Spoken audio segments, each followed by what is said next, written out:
7,90,000 কোটি টাকার বাজেট উপস্থাপন অর্থ উপদেষ্টার।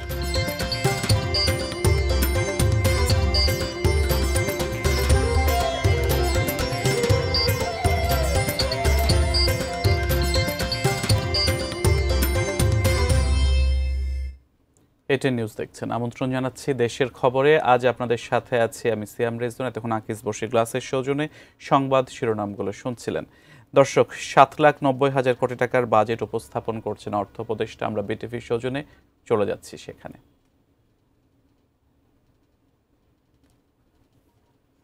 নতুন অর্থ বছরের জন্য 7,90,000 কোটি টাকার বাজেট উপস্থাপন করছেন, আপনারা জানেন, অন্তর্বর্তী সরকারের অর্থ উপদেষ্টা ডক্টর সালেউদ্দিন আহমেদ। আজ বেলা ৩টায় তিনি 2025-26 অর্থ বছরের বাজেট উপস্থাপন শুরু করেন।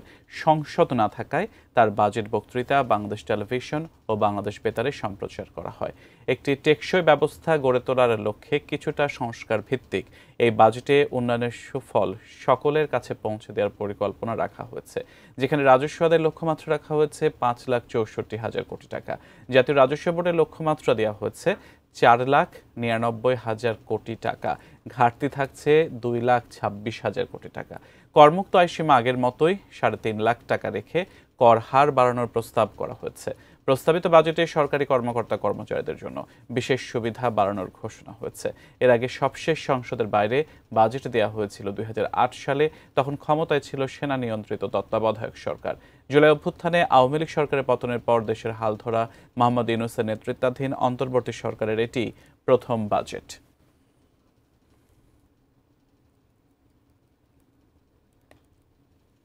এবারে ফিনিশ স্টেবল ব্লিচিং পাউডারের সৌজন্যে কোরবানির হাট।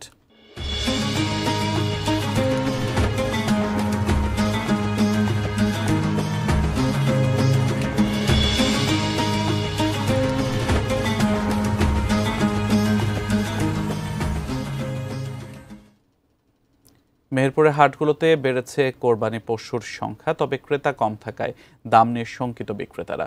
অন্যদিকে সাধ্যের মধ্যে পছন্দের পশু কিনতে পারায় খুশি ক্রেতারা। মেহেরপুর প্রতিনিধি উম্মে ফাতেমা রোজিনার পাঠানো তথ্য ছবিতে বিস্তারিত ডেস্ক রিপোর্টে। মেহেরপুরে জমে উঠেছে কোরবানির পশুর হাট। বিভিন্ন আকারের গরু বিক্রি করতে হাটে এসেছেন খামারি ও স্থানীয় ব্যবসায়ীরা। রাজধানী সহ বড় হাটগুলোতে নিতে দেশের বিভিন্ন প্রান্ত থেকে ব্যাপারীরাও এসেছেন গরু কিনতে। তবে দাম নিয়ে রয়েছে মিশ্র প্রতিক্রিয়া। স্থানীয়ভাবে দাম বেশি চাওয়া হলেও হাটে এসে দাম কম পাচ্ছেন বলে অভিযোগ বিক্রেতাদের। এদিকে ক্রেতারা বলছেন নাগালের মধ্যে রয়েছে দাম। বড় থেকে মাঝারি গরুগুলোর দাম তুলনামূলক বেশি বলে জানাচ্ছেন তারা। গরু গরু এবং গরু কেনার মতন বাজার আছে, দাম যা খেতে চাইছে এবং তাতে গরু বাজার ভালো। 1 ঘন্টা হয়ে গেলে একটা কোনো কাস্টমার বাজায়নি ভাই, কোনো খরিদ্দারের দামই বলছে না ভাই। হাটে গরুর আমদানি বেশি হয়েছে বলে জানাচ্ছে হাট কর্তৃপক্ষ। সার্বিক পরিস্থিতি নিয়ে খুশি তারা। জাল নোট শনাক্তকরণের জন্য ব্যাংকার আছে এবং ভেটেরিনারি যে ডাক্তার, গাংনী উপজেলা যে ভেটেরিনারি হসপিটাল, সেখান থেকে ডাক্তাররা এসছে, যথেষ্ট নিরাপত্তা আছে। Saikat Dasgupta, desk report, ATN news. Finish আপনার ঘরবাড়ি ও আঙ্গিনা সকল কীটপতঙ্গ ধ্বংস করে। দেশের খবর দেখছেন, বিরতির পর ফিরছি আরো খবর নিয়ে, সঙ্গেই থাকুন।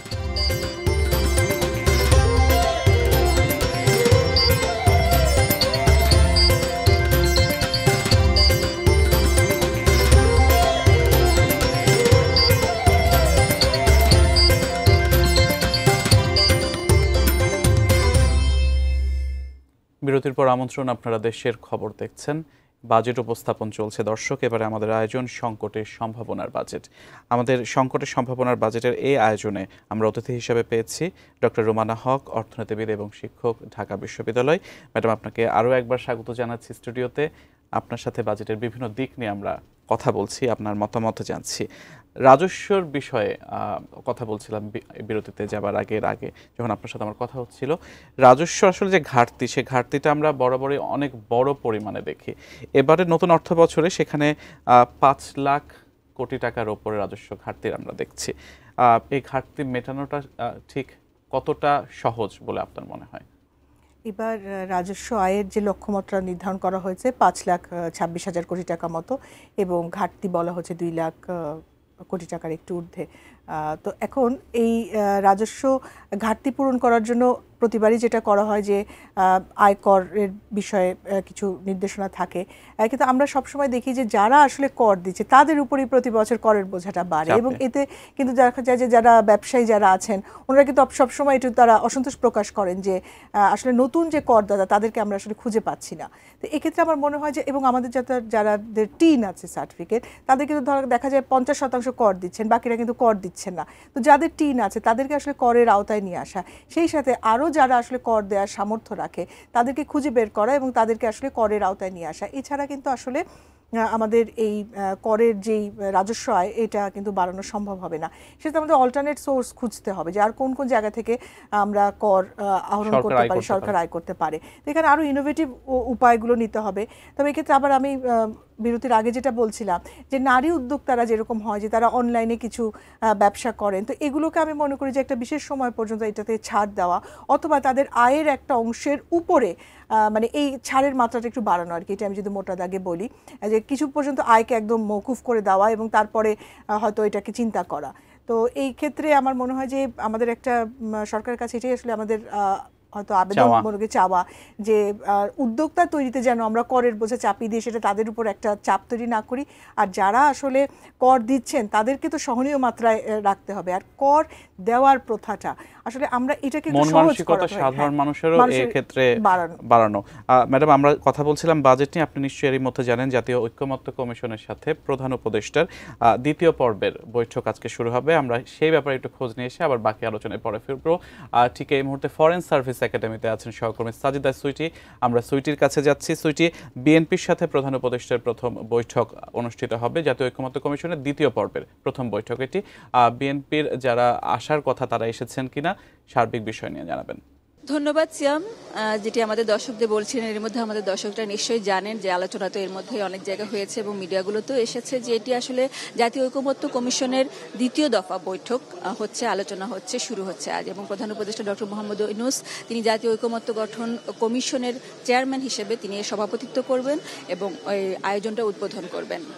তিনি সচরাচর যে প্রথম দিনের যে আলোচনাটা তিনি অনেকগুলো দলেরই প্রতিনিধিরা আসছেন, প্রায় 30টা দলের কথা আমরা জানতে পেরেছি যে 30 দলের প্রতিনিধিকে আমন্ত্রণ জানানো হয়েছে এবং তাদেরকে আমরা এরই মধ্যে ভিতরে বিএনপি, জামায়াত এবং এনসিপি সহ দলীয় প্রতিনিধিরা এরই মধ্যে ভিতরে আছেন। প্রধান উপদেষ্টা ডক্টর মোহাম্মদ ইউনূস যেহেতু আজকে এই সরকারের প্রথম বাজেটের দিন, বাজেট বক্তব্যের ব্যাপার আছে, সেই আয়োজনটা সেরে এখানে আসবেন এবং কিছুক্ষণের মধ্যে এই আলোচনাটা শুরু হবে।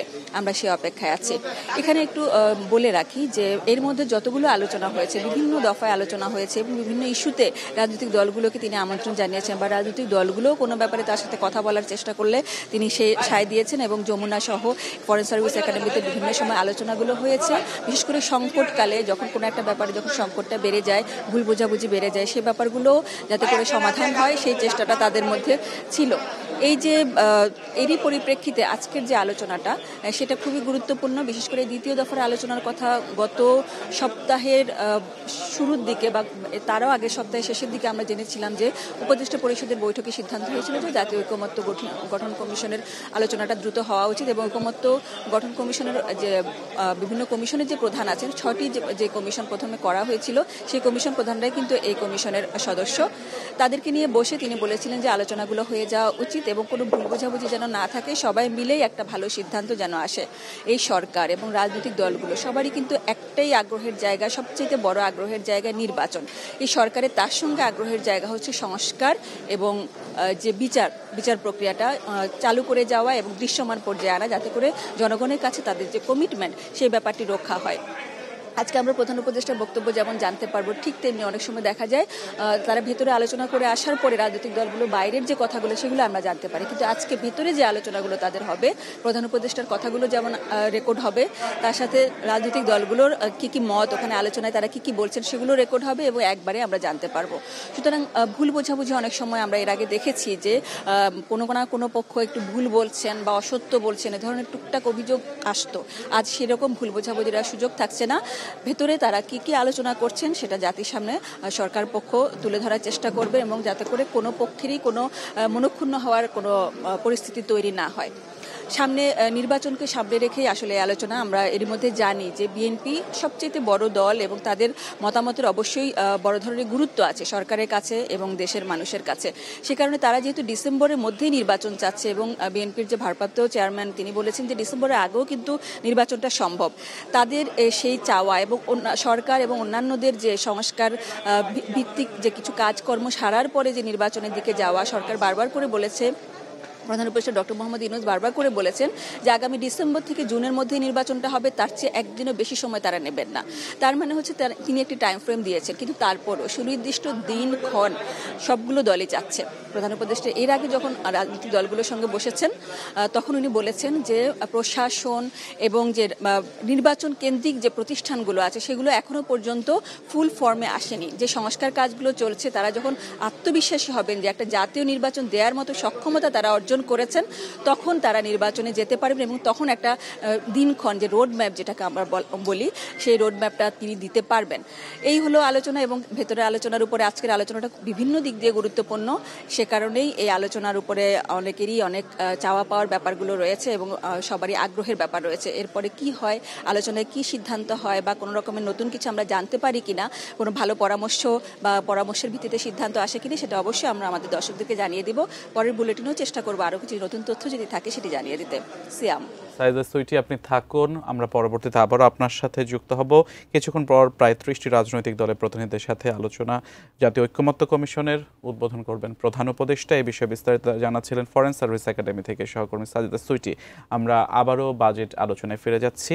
ডক্টর রুমানা হক, শিক্ষক, ঢাকা বিশ্ববিদ্যালয়, তিনি আমাদের সাথে আছেন। ম্যাডাম, আপনার সাথে কথা বলছিলাম বাজেটের ঘাটতি নিয়ে। নতুন বাজেটের ঘাটতি প্রায় 2,30,000 কোটি টাকার ওপরে। ঘাটতি মেটাতে নিশ্চয়ই সরকার বিভিন্ন ব্যাংক থেকে বা বিভিন্ন পর্যায় থেকে ঋণ নেবে। যদি সরকার এভাবে ঋণ নেয় সেক্ষেত্রে বেসরকারি খাতে ঋণ প্রবাহে কোনো বাধা কি আপনি দেখেন? ধন্যবাদ আবারও।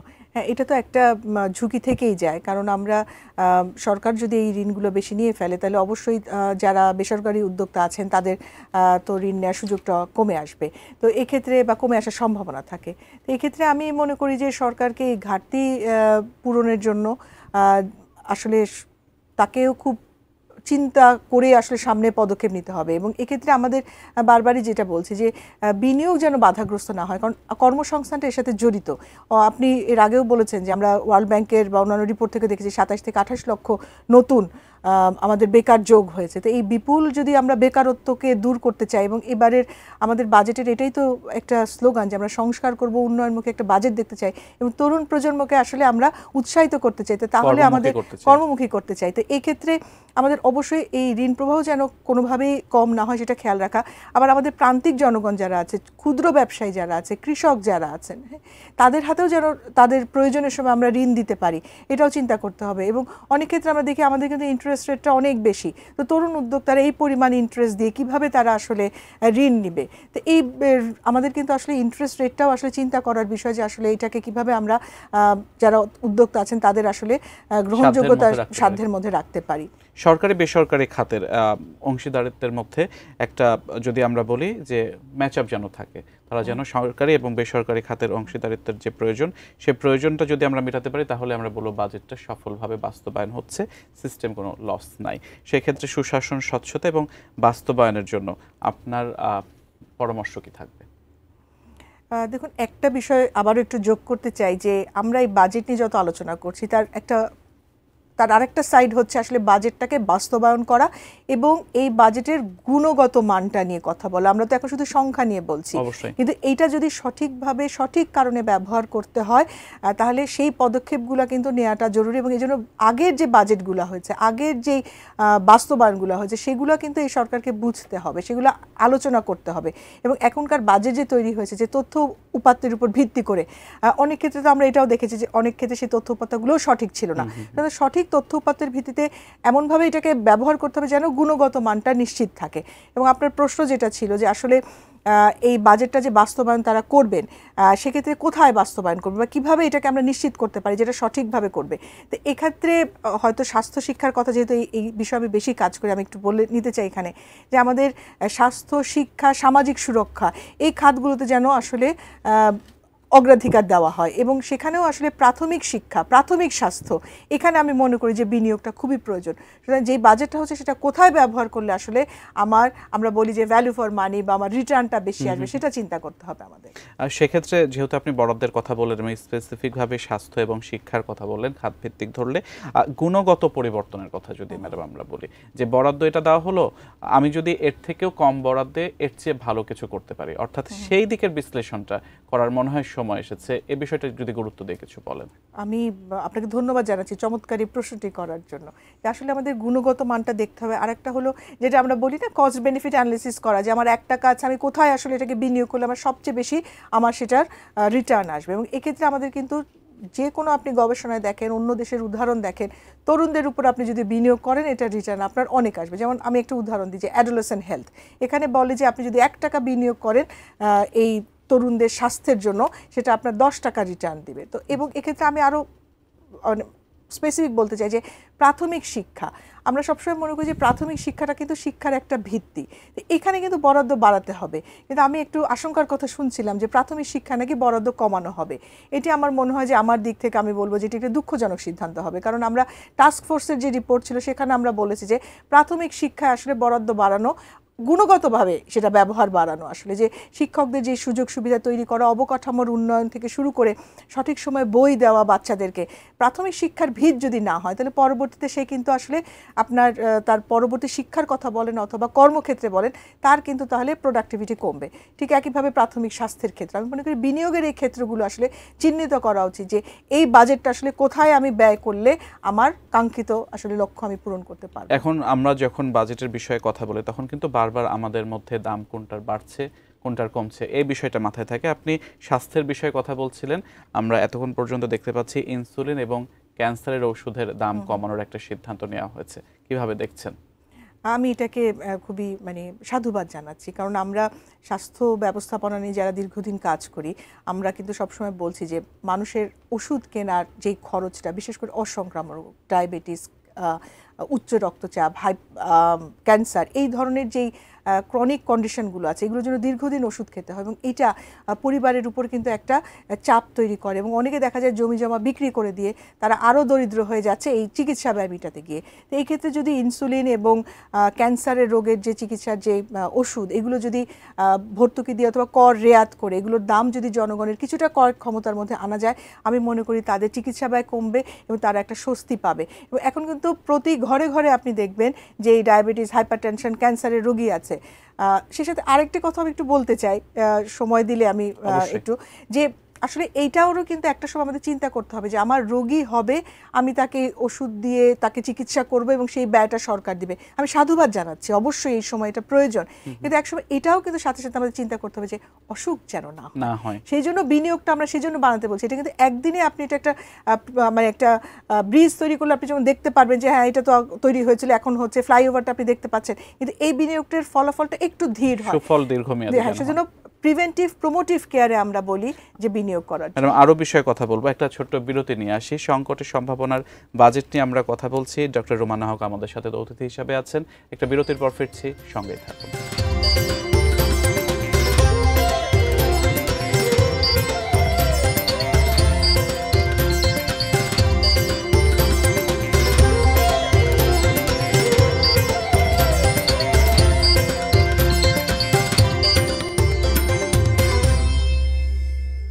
বিরতির পর আবার আমন্ত্রণ, দেশের খবর দেখছেন, বাজেট নিয়ে কথা বলছি, সংকটের সম্ভাবনার বাজেট শিরোনামে। ডক্টর রোমানা হক, শিক্ষক, ঢাকা বিশ্ববিদ্যালয়, তিনি আজকে আমাদের অতিথি হিসাবে আছেন। ম্যাডাম, বিরতিতে যাওয়ার আগে খাতভিত্তিক বাজেটের আমরা কথা বলছিলাম। এবারে খাতভিত্তিক অগ্রাধিকার যদি বলি, আপনার কাছে কতটা আকর্ষণীয় মনে হয়েছে? সামাজিক খাতে 25.92% প্রস্তাব আসতে যাচ্ছে সম্ভবত, যেখানে ভাতা এবং উপকার ভোগের সংখ্যা বাড়ানোর চিন্তা আছে সরকারের। ভৌত অবকাঠামোতে বিদেশি বিনিয়োগ বা দেশি বিনিয়োগ আকর্ষণের জন্য 21.12% প্রস্তাব করা হতে পারে। সাধারণ সেবা খাতে 16.87% প্রস্তাবনা থাকতে পারে। এই যে খাতভিত্তিক অগ্রাধিকার, আপনার কাছে কি এই অগ্রাধিকারগুলোকে আকর্ষণীয় মনে হচ্ছে? আপনি যে এখন বললেন, আমার কাছে মনে হচ্ছে এটা যথেষ্ট আকর্ষণীয় আপনার উত্তরে যদি বলি সেভাবে। কারণ বিরতির আগে আমি বলছিলাম যে স্বাস্থ্য, শিক্ষা, সামাজিক সুরক্ষা এই খাতগুলোতে আমরা সবসময় চাই যে যেন যথাযথভাবে বাজেট বরাদ্দ করা হোক এবং কিছু অবকাঠামো বা ভৌত অবকাঠামো সংস্কার এগুলোর জন্য বাজেট বরাদ্দ প্রয়োজন। আমরা যেটা বলছি যে আসলে যেই অবকাঠামোগুলো বা ধরেন মেগা প্রজেক্টগুলো ঠিক এই মুহূর্তে জনস্বার্থে প্রয়োজন নাই সেগুলোতে বরাদ্দ না দেওয়া, কিন্তু যেগুলো প্রয়োজন আছে অবশ্যই সেখানে তো দিতেই হবে। আর স্বাস্থ্য শিক্ষার সাথে আমি বলছি সামাজিক সুরক্ষায় আমরা তো দেখছি যে আগে এটা যেভাবে বরাদ্দ দেওয়া হয়েছে অনেকগুলো আসলে সেফটি নেট প্রোগ্রাম ছিল, এগুলো যারা পাচ্ছে তাদের অনেক সময় আমরা বলেছি যে হয়তো না পেলেও হতো, যার দরকার তার কাছে পাচ্ছে না। তো এবার আশা করছি যে এই ওনারা যাচাই বাছাই করে যারা সঠিক একটা সংখ্যা অন্তত কিছুটা ওনারা নির্ধারণ করে এটা বাজেটটা বরাদ্দ করবেন যেন যারা আসলে প্রকৃত এটার ভোক্তা হওয়া প্রয়োজন নিরপেক্ষ হয় এবং তাদের হাতে যেন আসলে অর্থটা যায় শেষ পর্যন্ত, মানে উপকারভোগী যেন একেবারে স্বচ্ছতার ভিত্তিতে উপকারটা পায়। এই কথার প্রেক্ষিতে কিছুক্ষণ আগেই দেখলাম কালো টাকা সাদা করার সুযোগ থাকছে ফ্ল্যাট, বাড়ি এবং জমিতে। বর্তমান বাস্তবতার প্রেক্ষিতে বিষয়টিকে কিভাবে দেখেন, যেহেতু কালো টাকা নিয়ে অনেক কথা হয়? জি আচ্ছা, দেখেন এটা নীতিগতভাবে এটা কখনোই সমর্থনযোগ্য না। এটা আবার একটা বৈষম্যকেই কিন্তু বাড়ায় যে আপনি যারা নিয়ম মেনে চলেছেন, যারা সঠিকভাবে জীবনযাপন করেছেন, আপনি তাদের উপর কর বাড়াচ্ছেন, আর যারা আসলে বিভিন্নভাবে কালো টাকা আয় করেছেন তারা এখন একটা সুযোগ পেয়ে সেটাকে সাদা টাকা করার সুযোগটা পাচ্ছেন। তো এটা অবশ্যই নীতিগত দিক থেকে আমি সমর্থন করি না বা বৈষম্য এটাকে বাড়ায়, সুতরাং সেভাবেও সমর্থন করি না। কিন্তু আপনি আরেকটা কথা বলেছেন বর্তমান বাস্তব যেটা প্রেক্ষাপটে। এখন এই ক্ষেত্রে ধরেন যে হয়তো আমি মনে হচ্ছে সরকারের ভাবনা হচ্ছে অন্তত কিছুটা যদি এই খাতগুলোতে ওনারা এই কালো টাকাকে সাদা করার সুযোগ দেন তাহলে হয়তো কেউ বাড়িঘর কিনবে, কোনো এখানে অবকাঠামো তৈরি করবেন, সেক্ষেত্রে কিছু কর্মসংস্থান হয়তো তৈরি হবে বা এর সাথে যে জড়িত স্টিল, সিমেন্ট এই ব্যবসাগুলো হয়তো কিছুটা তাহলে ভালো করতে পারে। নাহলে এখন দেখা যাচ্ছে যে এই বর্তমান পরিস্থিতিতে হয়তো মানুষের অনেকের হাতে টাকা নাই বা যে টাকাটা আছে সেটা কালো টাকা বলে তারা ব্যবহার করতে পারছেন না। তো ওই কালো টাকাটাকে আপনার মানি সার্কুলেশনে আপনার এই অর্থ ব্যবস্থাপনায় নিয়ে আসার জন্য হয়তো এই সুযোগটা দেওয়া হচ্ছে। তবে আমি এখানে মনে করি যে পেনাল্টিটা এমন যেন হয় যেন ভবিষ্যতে আসলে আমাদের এই কথাটাই না আসে। আসলে উচিত হলো কোনোভাবেই যেন আমাদের এই কালো টাকা যাতে না থাকে।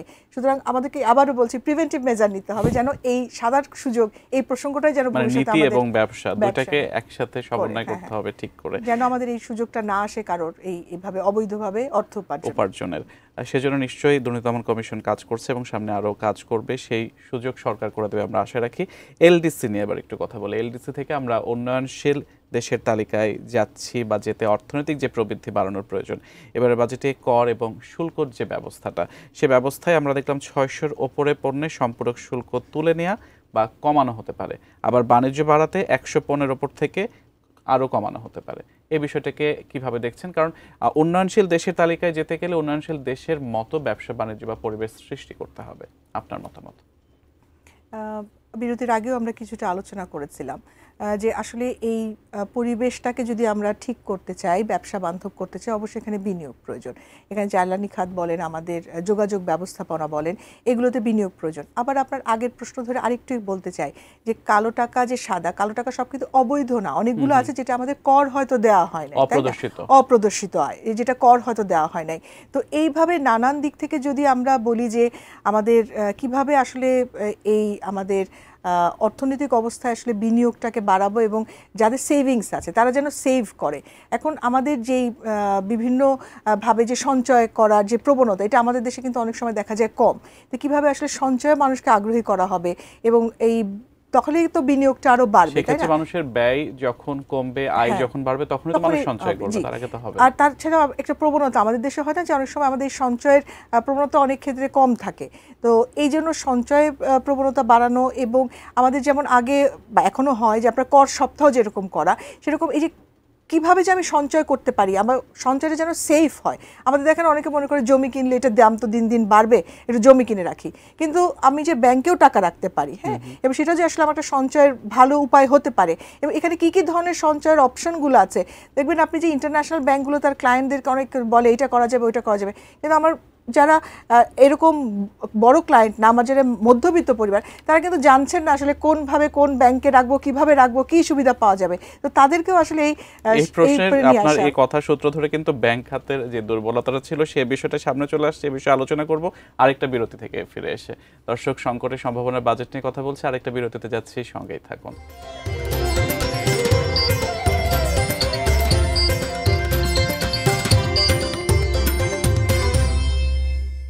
আবারও আমন্ত্রণ, দেশের খবরে সংকটের সম্ভাবনার বাজেট নিয়ে কথা বলছি। ডক্টর রোমানা হক, শিক্ষক, ঢাকা বিশ্ববিদ্যালয়ে আমাদের অতিথি হিসেবে উপস্থিত আছেন।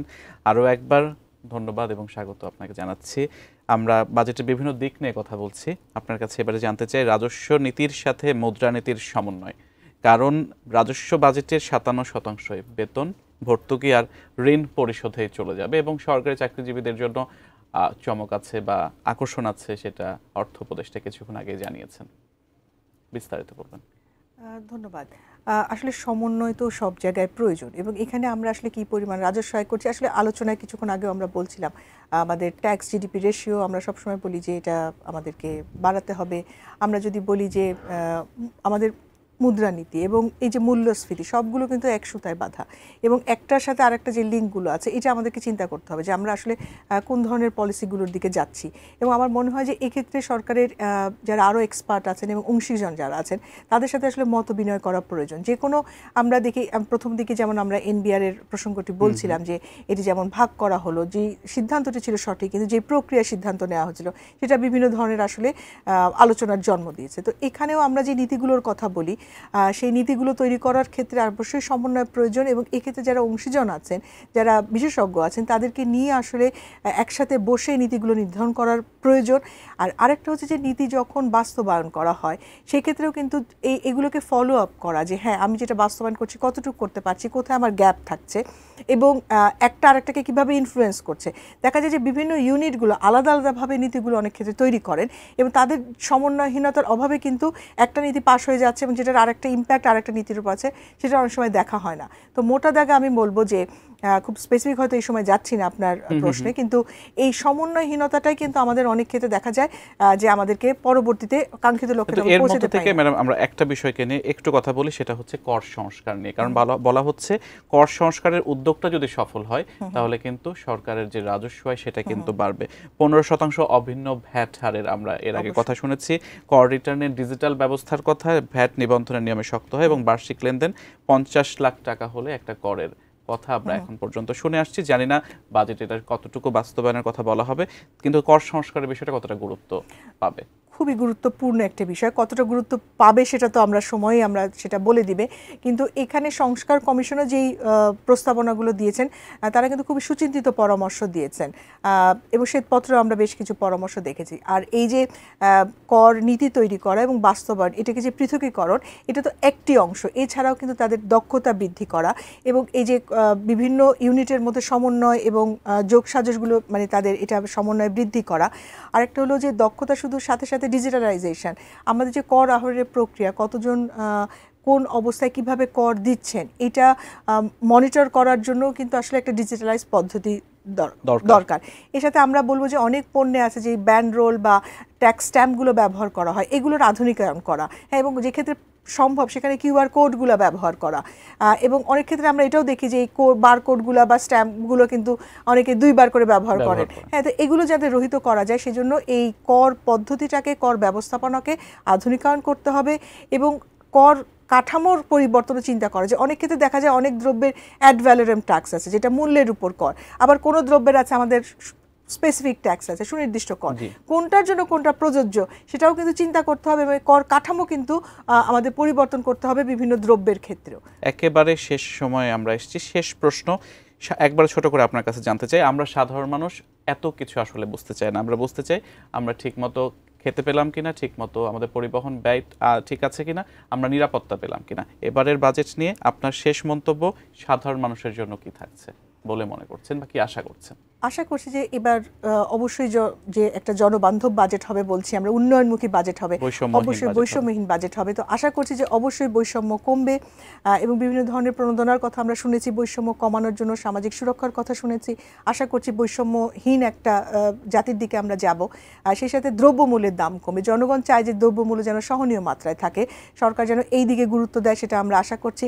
আর নিরাপত্তা অবশ্যই আমরা মনে করি যে আমাদের যে বিভিন্ন ফোর্সগুলো আছেন, বিভিন্ন যে আমাদের জনগোষ্ঠী যারা আছেন, তাদেরকে এমনভাবে সরকার যেন ব্যবহার করবেন, তাদেরকে প্রণোদনা বলেন বা যেভাবে বলেন, আমরা যেন দেখি যে একটা নিরাপদ সমাজ জনগণের বাসের জন্য, ব্যবসা বান্ধব পরিবেশের জন্য, আমরা সেটাই আশা করি। অসংখ্য ধন্যবাদ, কৃতজ্ঞতা আপনার প্রতি আমাদেরকে সময় দেওয়ার জন্য। আপনাকেও ধন্যবাদ। দর্শক, আমরা দেশের খবরের সংকটের সম্ভাবনার বাজেট নিয়ে কথা বলছিলাম। ডক্টর রুমানা হক, শিক্ষক, ঢাকা বিশ্ববিদ্যালয়ে আমাদের অতিথি হিসেবে ছিলেন। এতক্ষণ আপনারা যারা দেখলেন সবার প্রতি কৃতজ্ঞতা। ভালো থাকবেন সবাই।